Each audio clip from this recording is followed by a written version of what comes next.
Quando se trata de 1971, a gente lembra de uma época onde surgiu as famosas discotecas, assim dizendo, na época não era balada, na época daqueles telefones onde você gira o número, sabe, e ele volta sozinho, uma época também onde surgiu os famosos filmes dos Star Wars, mas também a época onde surgiu o fim do padrão ouro, que de forma bem resumida é o principal motivo de hoje você estar do jeito que está. Você não conseguir comprar uma casa, um carro, ter mais de 3 filhos tranquilamente. Sua mulher também precisa trabalhar, senão vocês dois não conseguem colocar comida na mesa. Enfim, dentre vários outros aspectos de ruim nos dias atuais, é por causa do que aconteceu em 1971. E hoje a gente irá debater um pouco mais sobre esse assunto. I have directed Secretary Connally to suspend temporarily the convertibility of the dollar into gold or other reserve assets, except in amounts and conditions determined to be in the interest of monetary stability and in the best interest of the United States. Antes de tudo, precisamos saber o que era o padrão ouro, que simplesmente foi o sistema monetário que sustentou as finanças globais lá a partir de 1944, onde vinculava o valor da reserva mundial, que no caso era o dólar americano, e ligava diretamente ao ouro. No site What the Fucking Happened em 1971, ele mostra todos os efeitos dos dias atuais causados por causa do encerramento do sistema financeiro de Bretton Woods, onde o presidente dos Estados Unidos na época anunciou que o dólar não seria mais conversível em ouro, rompendo esse acordo de Bretton Woods.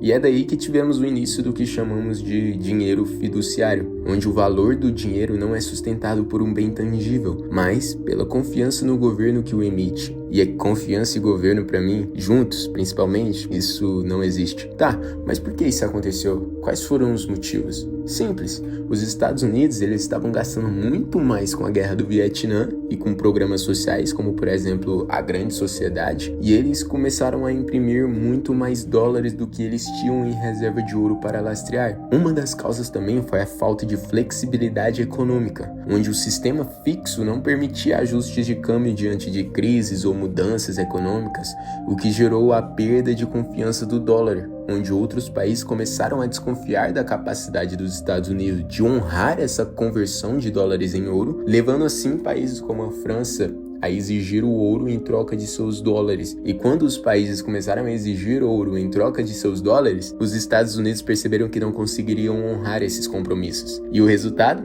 O sistema colapsou.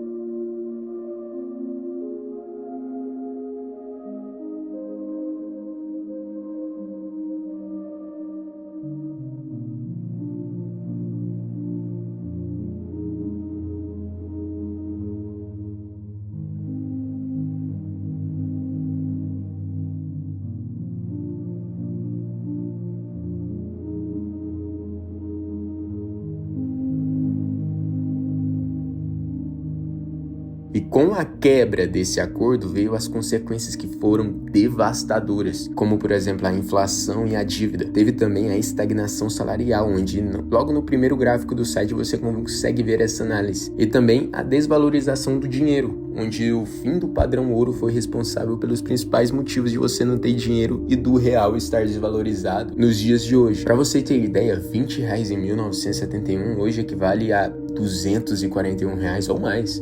Tô aqui dando uma suposição de boa ainda. E eu vou além, por exemplo, vamos, por exemplo, pegar um carro famoso naquela época, que era o Fusca. Naquela época, um Fusca custava R$12 mil, o que esse mesmo Fusca nos dias atuais está saindo por 80 mil. E é uma diferença absurda. E um dos grandes motivos por causa dessa queda de valorização é por causa que o Estado, eles imprimiam dinheiro como se não houvesse um amanhã. Quando o padrão ouro mudou e o Estado começou a imprimir muito mais dinheiro, todos foram afetados. Foi literalmente uma degradação para todo mundo, onde tivemos um aumento bem constante na produtividade, porém com uma baixa remuneração. E isso é visível também no primeiro gráfico, que estará aí no link da descrição para vocês. E o rompimento do sistema trouxe várias consequências, algumas das quais ainda afetam o mundo de hoje, como a principal sendo a inflação, onde sem um lastro do ouro, a impressão da moeda tornou-se mais fácil, levando os picos de inflação em diversos países, especialmente nos Estados Unidos durante a década de 1970, que foi um impacto imediato que tiveram, além de vários outros impactos que teve a longo prazo, como o crescimento da dívida pública sem restrições impostas pelo ouro. E aí os governos começaram a se endividar muito mais, criando crises de dívida a longo prazo. Um exemplo disso é a dívida que eu mostrei para vocês dos Estados Unidos, que ultrapassou mais de 33 trilhões em 2024. Literalmente não tem como pagar essa dívida que só aumenta com o decorrer do tempo. Vou deixar passando o gráfico aí para vocês, caso estejam consumindo em áudio, deem uma paradinha só para analisar o tamanho dessa dívida depois de 50 anos. Olha isso, pessoal. Eu tive até que diminuir a tela para tirar um print por inteiro. E agora me diz, como vão pagar isso? Bom, imprimindo muito mais dinheiro. E com todo esse caos, muitos problemas começaram a surgir na sociedade. Um homem com um sonho de ter uma casa, sua mulher, seu carro, construir uma família com mais de 2 filhos, começou a ficar mais distante desde a quebra desse sigilo. Aliás, lá na época de 1950, ou até mesmo um pouco antes do fim do padrão ouro, as mulheres eram muito mais libertas à vida, onde a média de uma família era ter 5 filhos. Hoje vocês conseguem perceber que a maioria pretende ter apenas 2. E por que isso? Por causa que o seu dinheiro que você ganha sendo CLT já não vale mais nada. O dólar já bateu mais de 6 dólares.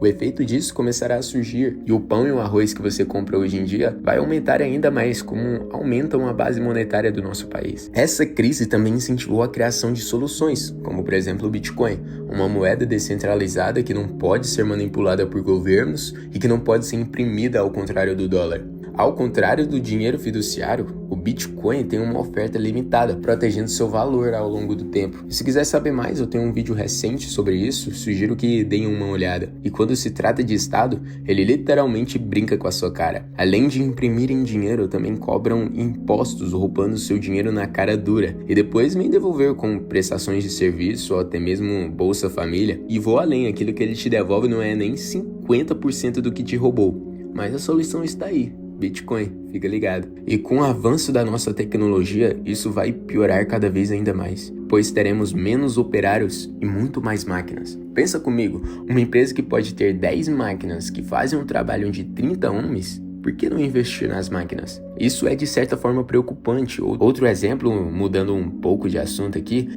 eu gosto muito de jogar. Quem me dera pegar um Play 5 em lançamento, jogar jogos de AAA. E na minha vida eu só tive um Play 2 até meus 14 anos. Hoje eu tenho uma lista de vários jogos que eu pretendo jogar, uma lista que eu fiz, um bloco de notas. Por quê?